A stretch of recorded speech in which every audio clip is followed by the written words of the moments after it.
ci yow di bëgg ci sa auditeurs yëpp rek. di Wa- liggéey am na solo. voilà. may wax rek. ci waaw. bañ a guddal. waaw ñu bàyyi la donc nga voilà nga exprimer wu. waaw di wax ne xaalis boobu ñuy wax mu di ko def ci média yi. dafa déclaré ne moom 3 milliards la def ci campagne bi déclaré wu ko sax mais bi ñu defee rapprochement yi ak les 500 presque 550 communes li mu fa dugal ci ay millions. ci comité électoraux yi bokkul ak trésor de guerre bu muy liggéeyee. ok dafa am benn plan de communication à l'international bu mu déployé wu sànq yaay ami mi ngi koy wax au niveau donc du journal l'essentiel. def na ko ci journal Jeune Afrique. mi ngi koy def ci journaux yi nga xam ne en Europe aux États-Unis sañu ko. pourquoi parce que y a une plainte sur le dos de Macky Sall au niveau des États-Unis. ah oui une plainte bu koy xaar way loolu commune Ousmane Sonko boros na ko ci waxam mais nit ñi capté wuñu ko. Ousmane Sonko a été entendu par l'ambassade des États-Unis. Il y a une plainte au sujet du gaz et du pétrole. Certaines compagnies américaines qui ont été donc dirigées par Macky Sall. ah oui Donc campagne bi ay milliards la ki def li mu ki def ci xaalis war na mat 20 milliards parce que bëggul ñàkk nguur gi bu ñàkkee nguur gi il y a une plainte sur la tête de Macky Sall et son équipe qui l'attend aux États-Unis. La preuve,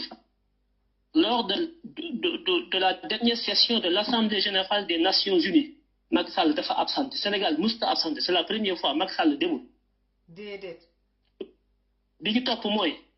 le second volet du MCA le Millennium Challenge Account bi ñuy signé le deuxième volet de financement il y a quelques mois Macky Sall moo ko waroon a dem def fi demul te Macky Sall case de santé sax fi ñu toll nii bu ñu koy inauguré bu dem taxaw bi gis nga Paris bi ñuy joxe xaalis bi dafa ñëw ànd ak ñëpp mais bi américain yi di financer le second volet du MCA Boun Abdallah Dionne la yónni États-Unis Macky Sall sañatul teg tànkam États-Unis kooku il faut Sénégalais yi xam ko. ayo li nga wax garaaw na de. loolu mooy benn. ñaareel bi mooy licence yi nga xam ne daf ko foqati ci over du tender jox ko BP ak Total tout dernièrement bi mu koy nangu avant mu koy jaay Total ak BP dafa yónni ministre des affaires étrangères Mankeur Ndiaye yónni ko Russie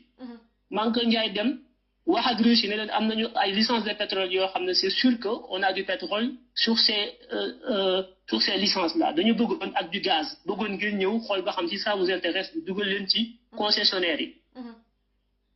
Poutine était très intéressé. ba ñu commencé dugg ak état du Sénégal pour xool ni ñuy négocier pour am ci seen part de marché pourquoi parce que bu ñu fàtte ne Europe li fi dugg ci gaz yëpp en majorité c'est le gaz russe. te gaz boobu Russie dañ ko téye comme arme li may wax ne géopolitique dañ ko téye comme arme contre l'Europe moo tax Poutine dafa am doole ci Europe. doonte bokkuñu politique ba daf leen jekku ci gaz bi parce que gaz bi Europe bi utilise en temps de froid pour le chauffage et pour l'industrie pour tout ça li ci ëpp Russie lay jógee donc Poutine dafa am fu mu leen téye. bi Macky Sall nga xamee loolu comme am nañu gaz léegi mu dem daal di yëngal Russie ne leen gaz bi est-ce que intéresse la ñoom tam ñu tëb ne effectivement ça nous intéresse au lieu ngeen koy jox Russie au lieu ngeen koy jox Total ak BP ñun jox leen ñu ci parce que ñoom tamit buñ duggoon ci gazu Sénégal bi dañ ciy am marge de manœuvre pour mën a contrer toujours l'Europe par rapport au gaz russe. donc bi leen ci manque Ndiaye loolu bokk na ci li tax mu daanu ñu wàcce ko bi Russie commencé dugg ci gaz bi ndek Macky bi mu defee loolu dafa doon dugal Russie ci biir gaz bi pour monter les enchères au niveau de Total et de BP pour mën a yokk prix yi mu leen koy jaayee. bi Total ak BP gisee ne Russie ñi ngi commencé intéressé wu ci gaz Sénégal bi parce que géopolitiquement et géostratégiquement bu Russie duggee loolu li mu bëggoon du ko am parce que Europe li ñu bëgg ci gazu Sénégal bi mooy ñoom dañu bëgg débarrasser wu sur la tutelle russe par rapport au gaz parce que Russie dañ leen sonal. donc bu ñu amee le gaz sénégalais dañ naan ouf léegi dañu mën a jéggi Vladimir Poutine saago ko sànni ko fële dem di approvisionner au niveau du Sénégal. loolu moo taxoon Poutine bëgg a dugal tànkam ci biir gazu Sénégal bi pour mën a fa képp européen ndek Macky bi mu ko ci dugal da ko doon nax pour mën a monter les enchères au niveau du Total et de BP pour mën a yéegi prix yi foofu. moo tax Poutine actuellement moom tamit mi ngi xaar Macky Sall dafa am contentieux bu mag ak Macky Sall. yow li ngay wax nii de c'est extraordinaire. li ma lay wax ni c'est des réseaux d'État boo gisee Macky Sall di def ay démonstration de force Sénégal fu mu dem ñu buub région ba yëpp sampal ko mbooloo mi bari tey am na benn wax bu mu wax Guédiawaye nee na nañu fexe nag ba mbooloo mi ni mu baree ñu traduire ko ci biir urne yi nañ fexe ba nit ñi voté xam na ne mbooloo mu bari taxul nga am ay carte yu bari xam na ko de waaye insisté na ne wax na ko tey parce que duful Macky day def campagne pour ñaari cible la am campagne am ñaari cible lay campagne day campagne pour sénégalais yi pour ñu mu sàccee élection yi mais day campagne à l'international pour que sàcc gi mu mën ko valider moo tax mu fay 500 000 euros en France ñu ko defee ay publicité moom la yaa amee di wax sànq li mu distribué ci xaalis rek ci ay fédération nag ci ay section à travers le monde rek war na mat 500 000 euros. je te jure ñii ay 60 000 euros fii. ay milliards lay joxe Sénégal te Serigne Seck fu nekk lu dugg ñëpp la corrompre parce que bu jàllul. ces pays lay mujj avec son équipe ñoom ñëpp Mankeur Ndiaye mbuuxam googu mu def Russie moo tax ñu daaneel donc contentieux Russie contentieux États-Unis lii ma lay wax nii topp leen ko Macky Sall def leen dem leen gën gëstu ci ginnaaw sommet Nations Unies bu mujj bi demul volet MCA bi mu dem demul moom ak Aly Ngouille Ndiaye ay plainte yooyu ne xaar États-Unis du ñu fa teg seen tànk jamais li man maa la ko wax. la ilaha illallah Muhammad rasulullah. na ko sénégalais yi xam bu dimanche na ñëpp jóg voté ji Macky Sall bu daanoo du sénégalais ñoo réglé seen compte du Idrissa Seck du Ousmane Sonko du keneen à l'international am na ñu taxaw tey ñoo xam ne ñoom ñu ngi ne siiw mu wàcc ñu réglé ay comptam su boobaa sénégalais yi sax duñ ko réglé am na ñeneen ay compagnie internationale yoo xam ne caay ga ñu fa def banditisme bi ñu def ci suñu économie réew mi moom lañ def ci biti seen loxo setul mënuñu affaire ay baadoolo lañu lu ñu dugg yàqu ko ñu leen di xaar ci bitim réew pour jaamaar la ñoom ñoo ëpp fuuf sénégalais yi na ko ñëpp xam li may tëjee mooy bu dimanche lii may wax ku ko dégg na nga teel a jóg parce que am nañu taxaw ci biti américains yi ñu ngi surveiller élection yi lu Sénégal yëpp xamul les américains ñoo ñu gën a xam fu réew mi toll ñoo gën a xam fi Macky Sall jóge benn allemand yi ñu ngi surveiller élection yi au Sénégal mais nag ñooñu mënuñu ñoo defal dara lu dul ñu fépp ñun jóg taxaw ñoom ñu fekk si ñu bu ñu jógul voter massivement voter fexe ba 6 millions inscrits à peu près 70% ñu fexe ba 70% des 6 millions 4 millions 5 millions d'électeurs bu ñu ko amee yu dugg ci urne yi dugal seen enveloppe ci urne bi Macky Sall daanu na. billahi kon daal donc càcc gi ñuy wax yëpp solution amul booy woy na mbuus fi mu toll nii benn solution moo fi am benn mooy ñu fépp ñun ñëpp teel a voté balaa midi fexe ba 4 millions 500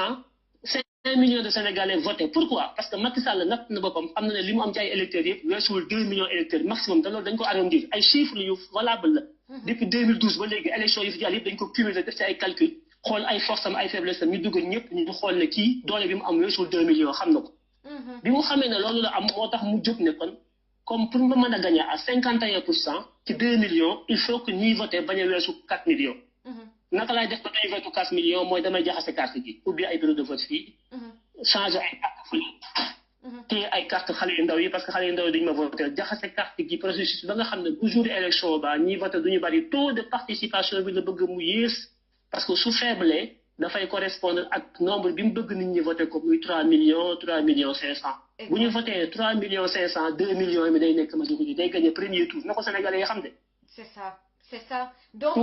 taux de parti donc gars yi daal le message moom mooy comme lu Akhenaton wax gars yi farlu leen ba avant midi mbir mi na frenkulaayu teel leen génn seeni kër dem ci bureau de vote yi voté ba mbir mi maanaam midi ñu xam ne taux de participation bi rajo yeeg télé yi ne ñëpp gis ne taux de participation bi c'est vraiment élevé. dafa am solo xam nga lu tax gis nga élection. parti au pouvoir xam nga fan lay nattee élection yi mooy taux de participation bu njëkk bi midi lay génn. médias yi koy joxe. bi ci topp 17h lay génn gis nga midi.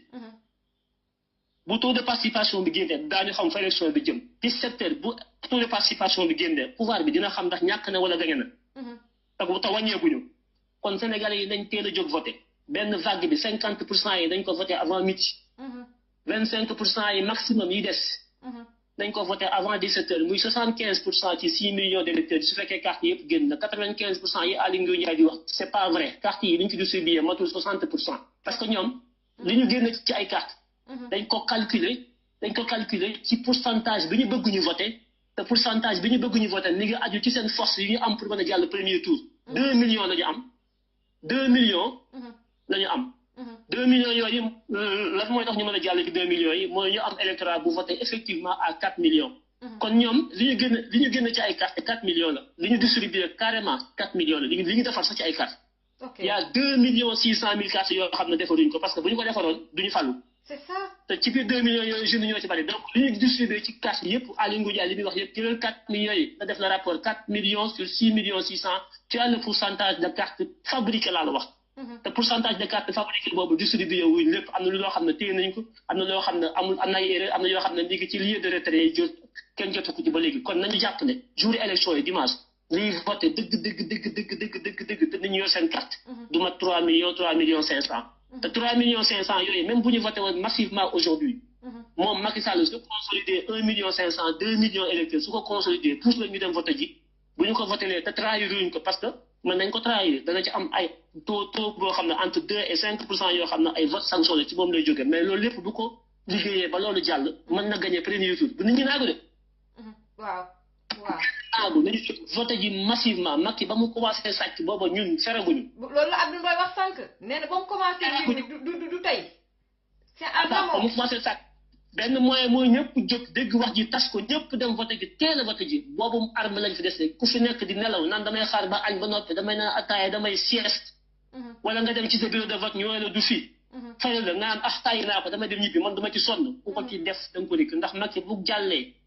ak compagnie pétrolière yeeg gaz yi dañ koy def benn prince héritier comme Ali Bongo comme Congo comme feneen ak feneen buur France ak Angleterre ñoom BP Total. ku falootu Sénégal ñoo lay fal bu ñu xasee ba farenku laaye ba jàll ba Macky jàll ku fay falootu ñoo lay fal ndax xaalis ba fay génn pétrole bi gaz bi ku ñu bëgg la ñuy fal kenn du fa falu te neexu leen loolu mooy lobby yi ñuy wax. d'accord Sénégalais yi nañ ko xam. jàllale ko ci village def ci ay audio wax ko nit ñi mag ñi suñu papa yi suñu yaay ñu xam ko suñu avenir dool mi moo tax ñuy sonn mais mag ñi kenn waxatul seen i wax. am na solo. en tout cas maa ngi lay ziar lu bari man aussi maa ngi kontaan bu baax a baax Akhenaton xam naa dinañ gën a jokkoo ndax li nga fi wax am na solo inchallah merci beaucoup Akhenaton nuyu ma mbokk yëpp ñoo ngi ziar ñëpp di nuyu ñëpp di wax ñëpp ba dimanche inchallah jërëjëf Mati merci beaucoup voilà donc di remercier aussi Yaay Ami Diop ndeysaan la Lyon xalifiste pur et dur di remercier di wax Arona Niang ñu ngi lay wax toutes nos condoléances maa ngi bàyyi sa benn commentaire frère moom moo génn àdduna di nuyu aussi Seck Mamadou Seck docteur Seck bu PDS di remercier également sama réalisatrice de choc également Fifita maa ngi lay remercier lu bari du fond du cœur Fa Diallo toute la team également Kouline Dioum yéen ñëpp maa ngi leen di gërëm di leen sant di jégalu nag xam nga boo nekkee live donc voilà donc man sama application